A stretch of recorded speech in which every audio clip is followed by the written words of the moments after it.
Okay, so our next step on the project is going to be to knurl this area. It gives us that nice gripping pattern that we've talked about. And so we're going to need our knurling tool. When you grab your knurling tool, just make sure that the knurling head pivots. It's auto centering, so it can kind of pull itself up and down. Also make sure that the two wheels are not locked up, because if they are, it's not going to want to knurl cleanly for you. So I'm going to install my knurling tool in the tool post. Really right now, I'm going to be showing you in this video steps 1 through 7, which is the whole setup of the machine and the tool, and then another video will show you the actual knurling. So to set this tool up, basically we just want to install it into the tool post. Now when I install this tool, I can install it correctly or upside down.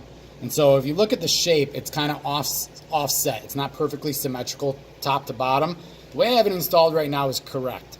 If you install it upside down, you're never going to get the tool high enough to do the knurling.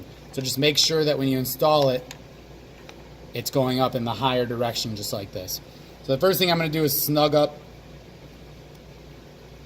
my 2 screws. Okay, I'm only going to be able to use 2 on this because my shaft is a little shorter. Now it tells me that I want to make sure it's square to the part. I can do that just by kind of advancing and making sure that the whole face of this tool is touching the part. If it's not, you can reposition it a little bit and then tighten up the tool post. Knurling is a high stress operation, so you really want to make sure that these are pretty tight so it doesn't push the tool back instead of knurling into the part. Now I want to put my lathe into low gear, and so over here on my gear selection, now depending on the machine you have, the lever could look a little different, but right now I'm in high gear. This is high gear, and you're going to go into low gear. Now, if it doesn't want to click right into low gear, what you do as you're going is kind of rotate the chuck, and it should pop into place. So now I'm in low gear, which is an RPM range of 40 to 365. And if we look at step 3, it says set it to around 200, which is why I have to go into low gear. So I'm going to go ahead and turn the machine on, set my RPM to around 200.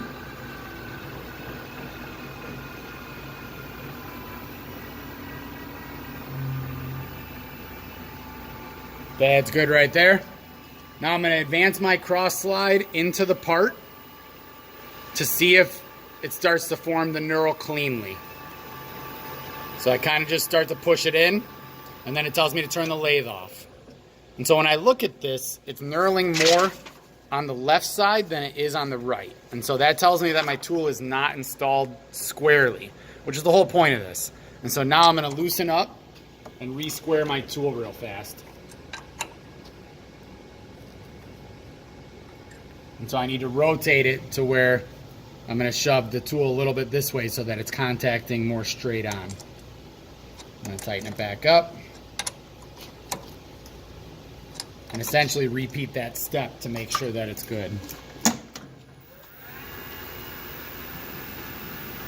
Okay, now it's contacting across the whole surface right away. Okay, it's going to do a nice knurl for me.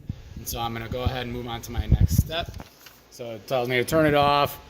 Okay, once I have a clear knurl, I'm going to apply some cutting oil and then set the auto feed knob to the feed left and set it to C3. So before I apply the cutting oil, I'm going to make sure you know how to change the auto feed.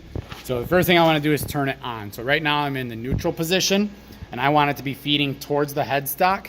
And so I want to go to this position to the left or up. And so I'm going to click it. It doesn't want to go. And here's another situation where you may have to rotate the chuck by hand, and now it clicked into place. And so now it's pointing up at that top position. Then I want to set my power feed to C3.